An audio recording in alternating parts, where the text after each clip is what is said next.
One thing that I absolutely hate about Yu-Gi-Oh! Is that sometimes it can be incredibly expensive. But fortunately enough, a lot of cards got reprinted inside of the new 25th anniversary set, and that's actually going to allow so many players to play some good budget Yu-Gi-Oh! Decks. And I gotta say, despite me personally trying to find that #1 deck, I'm a ride to the top this format, there are some really powerful budget decks that were once gatekept, and I'm going to be explaining to you why they are so cheap and so good. Of course, big dog, I'll be putting personal deck lists on my Patreon as a special thank you for helping me pay my editors. And something that I haven't said in so long, I hope your day phenomenal. But if it isn't, don't let what happened at the beginning of your day ruin the rest of your day. Let's get to the video. As I stated before, this video is going to be ordered for the most expensive budget deck all the way down to the cheapest, most competitive Yu-Gi-Oh! Deck available. Of course, these 5 decks aren't the only budget Yu-Gi-Oh! Decks you can play, so if you think that I missed a particular deck, I want you to post down below in the comment section what do you think that deck is and why. I'll even be sure to try to include it in my budget tier list that's coming out tomorrow. Ironically, even with the 25th anniversary set reprint, Yu-Gi-Oh! Is still fairly expensive, with cards like Triple Tactics Thrust, SP Little Knight, Divine Incarnate Kirakara, and maybe some other cards that may be particular to your deck. The thing that I do know is that these decks will get progressively cheaper, like I said, but Labyrinth just so happens to be an incredibly effective Yu-Gi-Oh! Deck right now. I understand some of you brokies may be looking at Labyrinth as a very expensive deck. Big Welcome Labyrinth is $20, but I'm telling you after that, everything in the entire deck is incredibly cheap. And the best thing about Labyrinth is that it is a powerful Yu-Gi-Oh! Deck that only gets better every single time new trap cards come out. One of the more popular but expensive trap cards for Labyrinth was Infinite Impermanence, but thanks to this rarity collection set, not only do you have a powerful hand trap to be able to stop your opponent's powerful plays, you also can trigger your monster effects like Lovely Lady of the Silver Castle to summon herself to the side of the field. There's also cards like Pot of Prosperity to dig deeper into your deck and get the cards that you need, or Pot of Extravagance if you're still feeling a little bit luscious and want to be able to draw additional resources. What I like personally about Labyrinth is that there's also other normal trap cards that were once downgrades that you can get in different rarities, such as Compulsory Evacuation Device and Evenly Matched. Labyrinth is actually a really good deck that's primed to be an amazing budget strategy, and when you can get some of those more expensive cards to play inside of your deck, it becomes a lot stronger and a lot more powerful. So if you know that if you're investing into this deck, while it may be a little bit more expensive, you're almost guaranteed to see almost immediate results with this deck, and you probably have to use your brain just a little less. Now, the thing that I love about Labyrinth the most is that it isn't a rigid Yu-Gi-Oh! Deck. You can play so many different variants, whether if you're playing the furniture build, a floodgate build that it's gonna make you lose a lot of friends, or if you want to even try splashing out the resonator cards inside of your strategy. I like how this deck has so much variance, just like how Scareclaw is another great budget Yu-Gi-Oh! Deck that you can win with variance.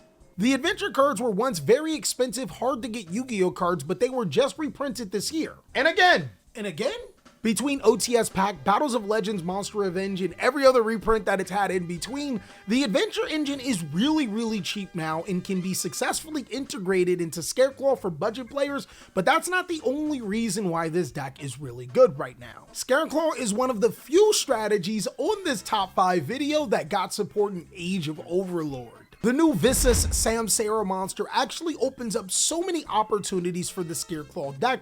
Just this one card allows the strategy to be able to synchro summon into almost any level 8 monster to your side of the field, but it could also allow you to Xyz summon into almost any other Xyz monster with just one card. Take for example the Scareclaw engine that I decided to use in my Therion deck profile I posted a couple of weeks ago. It uses that exact same Scareclaw engine to be able to power the Therion monsters. So basically what I'm saying is go ahead and check that one out.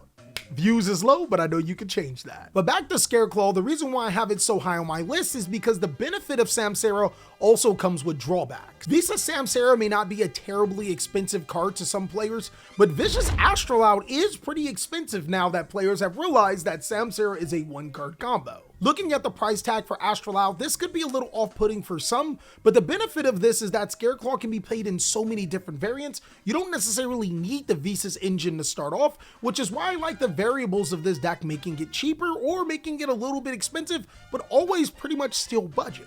And from the 25th anniversary perspective, there's actually a card that players have been yearning for so long to be able to play Scareclaw cheaply, and that's Better on the Floor. Now, plot twist, Better on the Floor actually makes a couple of these decks that I'm going to be talking about reasonably cheap. For so long, this monster has been a top tier Yu-Gi-Oh card. It's also been one of the most expensive cards in the game. Fortunately, because of the 25th anniversary set, it does come in so many rarities. I think the cheapest copy is $5, which is a far cry from what the card used to be. And the cool thing about this card is that it brings so many strategies in line from being a decent price to very cheap. One of them is my favorite deck in Sword Soul.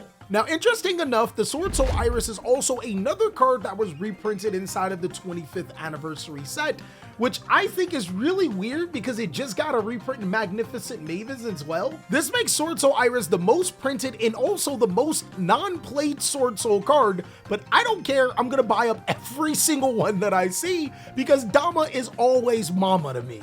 Starlights, Quarter Century, Prismatic, Ultimate Rare, Ultra Rare, Secret Rare, Super Rare. Oh, I'm getting them all, my boy.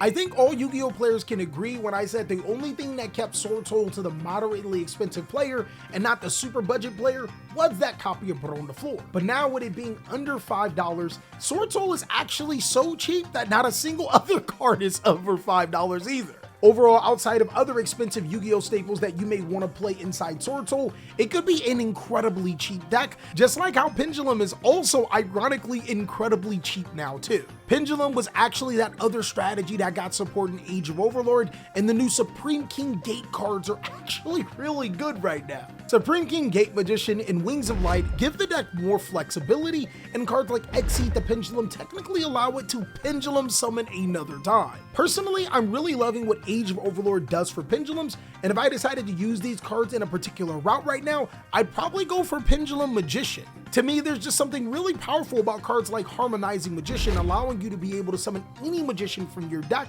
and then there's cards like Purple Poison Magician that can destroy cards on the field just by using their effects. These said cards also make it really easy to synchro summon into not only the aforementioned Better on the Floor, but also Borrelone Savage Dragon, which got a reprint inside of the set as well. The 25th anniversary set actually did more for this deck than probably any other strategy in the game, being able to reprint cards like Triple Tactics Talent as well, but also giving a card that was secretly expensive in Selene the Master of Magicians. Previously, Selene only had two different types of prints. One was an ultra rare that was released in 2020, the other one was released in 2022 but was really hard to get. Making it widely accessible to players is really important, especially for Pendulum players, but it doesn't really stop there. I think it's personally because players have been sleeping on Pendulum for so long, some of the card prices are cheap.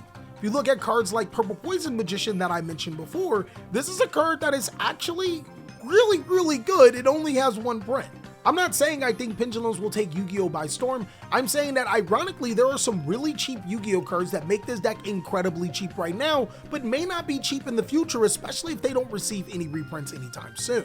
And lastly, is 100% the cheapest strategy that you can get on this video. And ironically, if you gather the competitive data that's been happening over the course of this season, this is probably the second strongest deck on this list. I genuinely think that the power of this deck is truly determined by how many players want to interact with graveyard reliant cards, but Exosister is even more cheap now than ever before, and it's for one really good reason: Pot of Prosperity. What's ironic is that this is the fourth time that Pot of Prosperity has been reprinted. A sacred reprint is the pot collection that you guys could have ordered that would have had all of the pot cards, but I think technically you might not want to count that one. But Pot of Prosperity being a lot more accessible, in my opinion, is a really good thing, and Exosister is a deck that has been pretty powerful, but also one of those borderline expensive decks. If you look at the Exosister cards, the most expensive card is Exosister Magnifica. It's only about $11.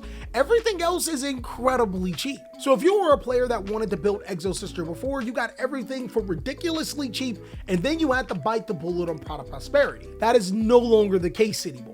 Exosister is incredibly strong when players utilize the graveyard a lot, is because this deck is built to be able to stop the graveyard. It has some really powerful effects of being able to banish your opponent's cards, which is another bonus, and can end the game fairly quick. Cards like Evenly Matched also help Exosisters tremendously, which just got another reprint again. But overall, I think that it's really cool to have another great cheap Yu-Gi-Oh deck that isn't gate-kept by one card. And that's all that I have for my top 5 budget Yu-Gi-Oh decks. Some of you guys may be wondering, what are some other great Yu-Gi-Oh budget decks that you could be playing? Well, I'll be making a tier list tomorrow on Tuesday, so be on the lookout for that particular video. Also, Big Dog, if you think that there's some other budget decks that I missed, go ahead and let me know down below in the comment section as well. I can't wait to see your replies, and hopefully I'll be able to get them into the tier list before it's too late. Now, as you already know, the only thing I require from you is your undying loyalty, so be sure to hit that subscribe button and check out these other videos so I can catch you on the next one.